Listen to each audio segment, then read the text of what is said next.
What's up, fellers? It's Stellar, and it's high noon time for sides. That's right, I love all kinds of sides. Taco Bell sides, Mario 64 minigames, heck, I'm holding the freaking sidearm right here. I would be a hypocrite not to like sides, so let's go get sided into it. So, Super Mario 64 DS. While we aren't here to discuss whether or not the controls are horrible in the main game compared to the N64 version, we are here, however, to cover one of the best minigame smorgasbords in all of minigame history. Minigames have always been that quick seller for me, generally something you can find on the App Store for a quick buck.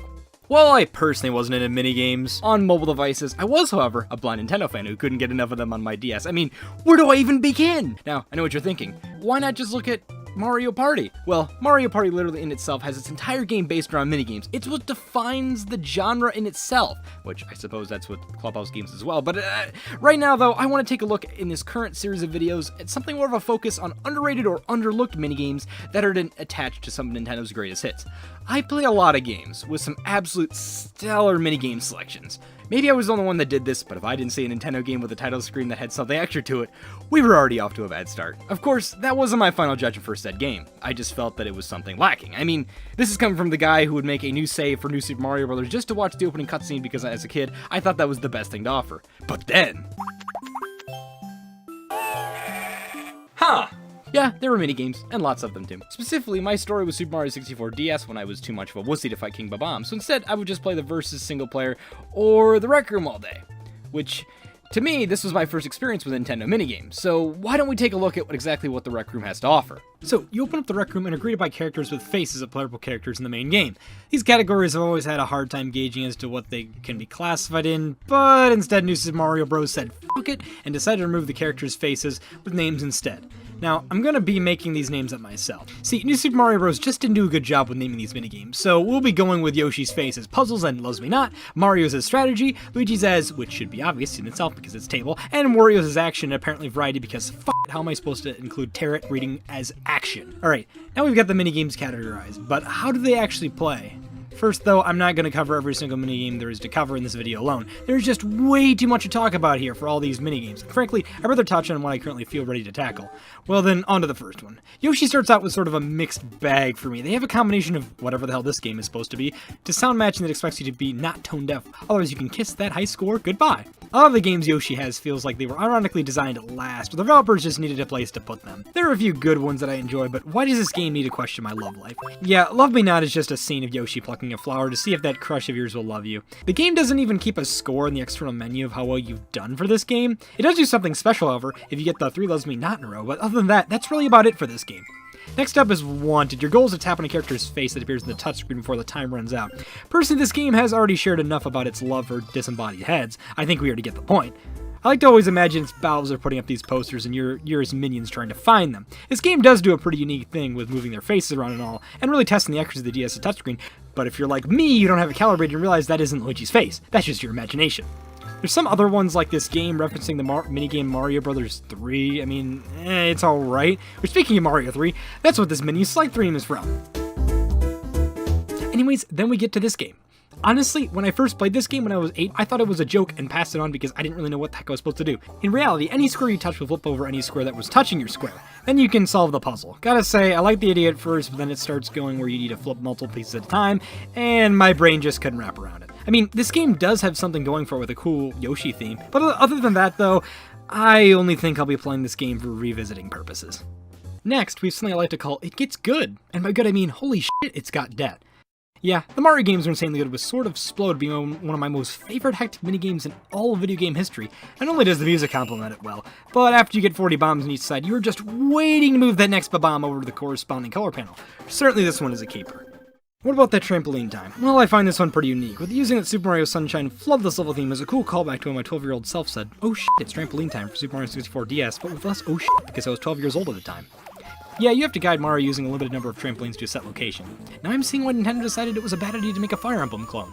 Yeah, I don't really like this one as much today. Reason being because it just is annoying! Seeing the Marios bounce all over the steel girders and when the set location changes where they need to direct them to, I just get beyond frustrated. I guess one cool thing about this is, it feels like the game is a callback to one of those jobs Mario used to have as a house calling back with Game & Watch Day arcade games when he said he apparently worked in a cement factory? Yeah, nothing screams Mario without saying he works in a fucking cement factory. Personally, I enjoy its counterpart, Trampoline Terror, more than the others. Wait, did I say counterpart? Shit, it's got oversaturation. Yeah, this is where we get into the part that is a good chunk of these minigames are just rehashings of another minigame, starting with Mario, but with a different take. I mean, hey, at least Yoshi's minigames don't do that. Oh, fuck, I'm wrong. It's got a clone of Puzzle Panel as Puzzle Panic. Moving on. Generally, these clones can be pretty good, or even better, like in this case, but I'll be the judge of that. Trampoline Tier has the same setup, but with Mario's jumping through the rings that don't disappear, unless buildings get in the way. Yeah, I can't really see the terror part in this. Maybe they were just lazy with the localization of naming these games and say, oh f***, Mario's in the sky, I'm scared of heights, let's call it Trampoline Terror. Oh, what do we got next? Mario Slides is a game where you need to make bridges with the stylus to guide him into a power star. The main gimmick for this is the lines stay there for a set amount of rounds and really just ups the challenge. Gotta say, pretty solid minigame for having a fast forward button in 2004 when most modern games these days have nothing of the sort.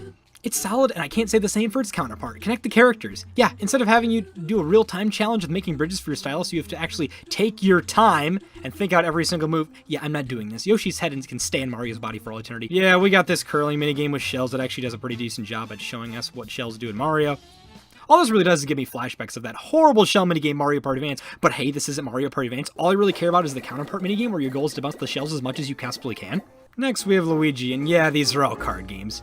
They aren't bad per se because anything with Mario characters involves automatically makes the game better. It's just they're the most fun you can get out of any tabletop game. And you know what that means? Illegal gambling! Yeah, it's no wonder Nintendo decided to remove the slot machine after Pokemon Platinum in the USA. Yeah, and real quick, I'm gonna get this off to my chest. The final minigame you can unlock in this category is a remade version of the slot machine that I still haven't found the difference between this two to this day. Let me just say, it isn't a very good reward for earning all 150 stars in the main game and catching a rabbit with Luigi. Yeah, I mean, there isn't much to talk about here. Maybe I'll touch more on this later, but for now, I think I'll enjoy my time with slots. Alright, next we get to Wario, and oh boy, you know what that means. Favorite character, now biased aside. Holy shit, this is one of the best minigame selections ever. First, we've got Bomb Squad. You know how much I love this game already. It's the best bullet hell anyone could ever ask for.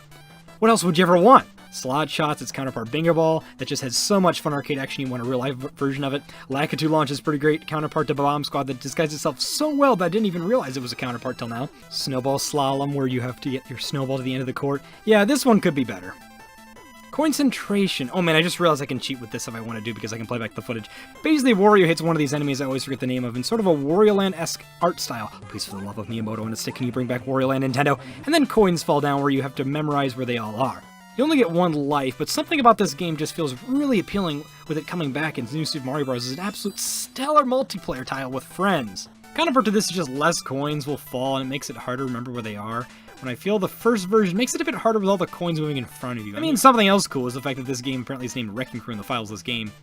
Fuck yes, I always wanted Nintendo to revive this dead franchise that I wasted 500 Wii points on when I could have saved it up for Chrono Trigger in the future. But hey, I now have a Wii U with Wrecking Crew on it, so take that, everyone. Then we have Psych Out, the game where you think you are psychic, but it involves just luck and using a trick card.